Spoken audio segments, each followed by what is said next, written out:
नमस्कार. आपल्यासोबत आज सायली आहे आणि सायलीने 10वी बोर्ड परीक्षेमध्ये ती मेरिट आलेली आहे. तिच्या मेरिट येण्याचं काय रहस्य आहे आपण जाणून घेऊया सायलीकडनं. सायली, सर्वप्रथम तुझं संपूर्ण जिनियस परिवारातर्फे खूप खूप अभिनंदन, थँक्यू. जे तू अतिशय छान पर्सेंट बोर्डाकरता मिळवले त्याकरता. आणि सायलीचे आई वडील सुद्धा आहेत, त्यांना सुद्धा मनापासून खूप खूप धन्यवाद आणि अभिनंदन करतो मी त्यांना.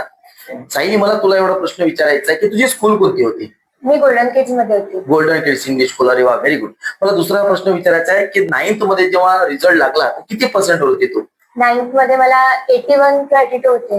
81 किंवा 82च्या दरम्यान तू होती. पण आता 10वी बोर्ड परीक्षेमध्ये तुला किती मिळालेले आहेत? 93. 93% पर्यंत सायली गेलेली आहे. म्हणजे 9व्या वर्गामध्ये आपण बघतोय की ती 81 पर्यंत होती आणि आता 10वी बोर्ड परीक्षेमध्ये ती 93 गेलेली आहे. हा एक जादुई आकडा आहे आणि तुझ्या मेहनतीचं ते फळ आहे.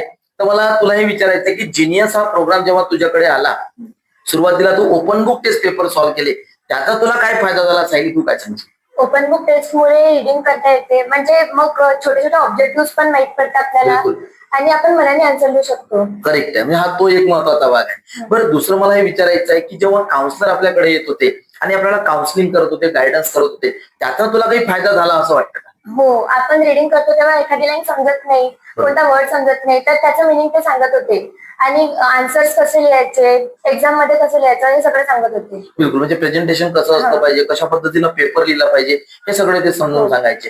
तू जेव्हा पेपर सॉल्व्ह करत होते आणि पेपर चेक करायला येत होते, तर मग तिथं रेड आणि ग्रीन पेननं दोन पद्धतीनं दोन टीचर पेपर चेक करत होते, त्यात रिमार्क येत होते, चुका येत होत्या. त्या चुकामुळे तुला काही फायदा झाला असं वाटतं का? हो, त्या चुकांमुळे मग आपण सुधारणा करू शकतो आपल्यामध्ये.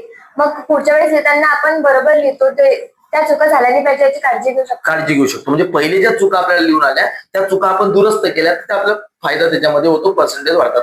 त्याचा तुला फायदा झाला असं वाटतं का? हो. बरं, प्री लाईव्ह एक्झाम जेव्हा तू दिल्या, सेंटरवरच्या बोर्डासारख्या परीक्षा होत्या, त्या परीक्षेचा तुला काही फायदा झाला असं वाटतं का? हो, एक बोर्ड एक्झाम म्हणजे भीती वाटते, मग तसं सराउंडिंग इथे तयार केलं, मग यामुळे आपण जेव्हा खरंच एक्झाम द्यायला जातो तेव्हा भीती नाही वाटत. भीती वाटत नाही, ती भीती ऑलरेडी निघालेली असते आणि बोर्ड परीक्षेला आपण चांगल्या पद्धतीने सामोरे जातो. बरं, मला हे म्हणायचं की मधात असं कधी तुला वाटलं होतं का की काय यार हे पेपर सोडवणं, थोडंसं जीवार वगैरे, असं काही कधी झालं होतं का? मध्ये मध्ये व्हायचं. बरं, पण तरी तू ते सातत्य चालू ठेवलं समजा, हो. तर मग त्याचा फायदा झाला का तुला? हो. बरं, तर मला हे विचारायचं, इतरही विद्यार्थ्यांनी जिनियस हा प्रोग्राम लावला पाहिजे का? तू काय सांगशील साई? हो, लावला पाहिजे. हो, नक्की होईल फायदा. त्यांची रिडिंग होईल, मग ते मनानेच आन्सर लिहू शकेल. एखाद्या क्वेश्चनचा त्यांना नसेल तरी बनवून ते लिहू शकेल. मग बिलकुल. म्हणजे तो एक चांगला फायदा त्या माध्यमातून विद्यार्थ्यांना होतो. चला सायली, तू ज्या पद्धतीनं घवघवीत हे संपादन केलेलं आहे त्याकरता तुला पुढील भविष्याकरता सुद्धा संपूर्ण जिनेच्या टीम तर्फे खूप खूप शुभेच्छा आहेत. आणि एवढंच आम्ही म्हणू इच्छितो, शेवटी तुला बेस्ट ऑफ एफर्ट.